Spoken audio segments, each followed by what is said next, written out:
بسم الله الرحمن الرحيم حامدا ومصليا أما بعد. عزتمندو د نبی علیه السلام مبارک د احادیث سره موافق ترین منځ د احناف دی. په دې کې مونږ اول درس کړو چې سړی به په تکبیر تحریمه کې لاسونه تر کوم ځای پورې اوچتوي. بیا په هغې کې مونږ دا تذکره هم کړې وه چې په دې کې مختلف قسم روایات دي. عزتمندو په ټولو کې تطبیق هم مونږ ذکر کړو او هغه تطبیق ثابت دی د ابو داود شریف ته یو روایت نه چې هغه روایت د وائل ابن حجر رضی الله عنه دی. هغه فرمایي چې انه ابصر النبي صلی الله علیه وسلم حين قام الى الصلاه چې د نبی علیه السلام مبارک ولیدو چې کله مانځه ته ودرېدو رفع یدیه لاسونه اوچت که حتی كانت بحیال منکبیه چې لاسونه برابر شو تر وګو پورې وحاذا بابهاميه اذنيه او برابر کې د خپل کټې ګوتې تر وګونو پورې ثم کبر به تکبیر وکړو.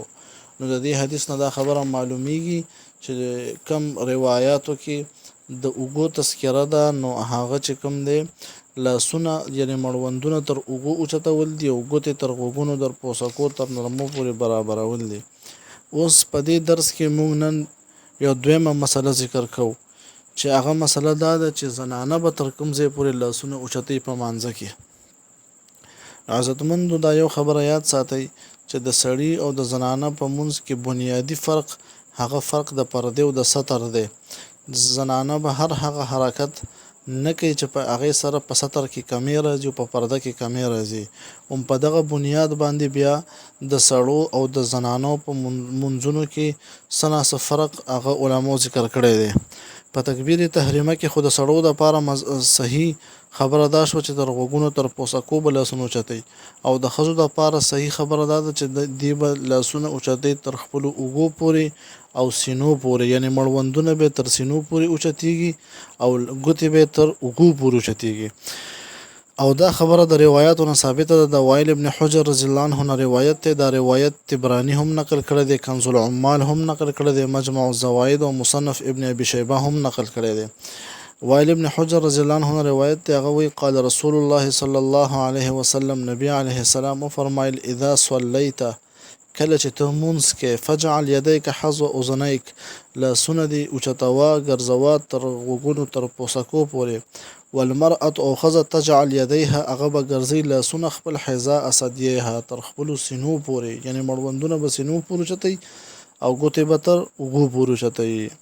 دغه رنګ د مصنف ابن ابي شيبه جلد 1 صفحه نمبر 239 یو بل روایت ده عن عبد ربه ابن زيتون هغه وی رأيت ام الدرداء رضی الله عنها ام الدرداء مې ولید ترفع کفیها چې هغې اوچت کړي د خپل لاسونه حذو منکبیها تر اوږو پورې حين تفتتح الصلاة کله به چې مونځ شروع کولو.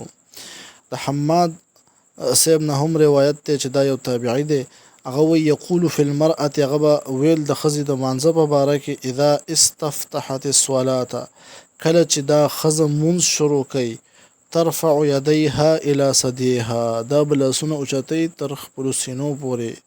دا روایت هم مصنف ابن ابي شيبه جلد 1 صفحه نمبر 239 کې ذکر شوی دی.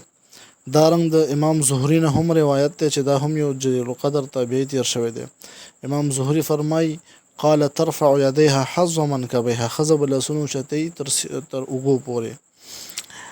او یو بل روایت د ابن جریج هغه د عطوانه تپوس وکړو. قال قلت لعطوه ما د عطوانه تپوس وکړو د عطوانه مې دا تپوس وکړو تشير المرأة بيديها چې آیا ښځې به هم اشاره کوي په خپلو لاسونو سره بالتکبیر په تکبیر تحریمه کې که رجل په شان د سړو، یعنی چې څنګه سړي تر اوږو پورې لاسونه اوچتئ او تر اوږو پورې لاسونو اوچتولو سره اشاره کوي په تکبیر تحریمه کې، آیا داسې به ښځې هم اشاره کوي؟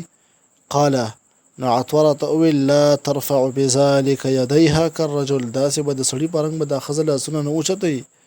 و اشاره او بیا دې ته طریقه خولې ده د ښځې د تکبیر تحریمه لپاره لاسونه اوچتولو.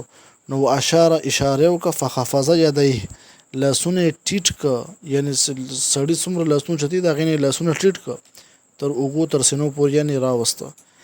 فخفض یدیه نو لاسونه یې ټیټ که جدا ډېر و جمعهما جدا او ډېرې نږدې که وقال او وی فرمایل ان للمرأه هيئه د خزې د پاره بشکه د خزې د پاره یو هيئت یو طریقه ده لیست للرجل چاغه د سړي د پاره نه ده. عزتمند د دې ټولو روایتونو دا خبره معلومیږي چې خزه به لاسونه اوچتې تر اوږو پورې او یعنی ګوتې به تر اوږو پورې اوچتېږي او مړوندونه به تر سینو پورې اوچتېږي او سړي به لاسونه اوچتې تر غوږونو تر نرمو پورې یعنی د غوږونو تر پوستکو پورې. عزتمندو ویډیو مخکې شیر کړئ د ثواب په نیت باندې. وما علینا الا البلاغ المبین.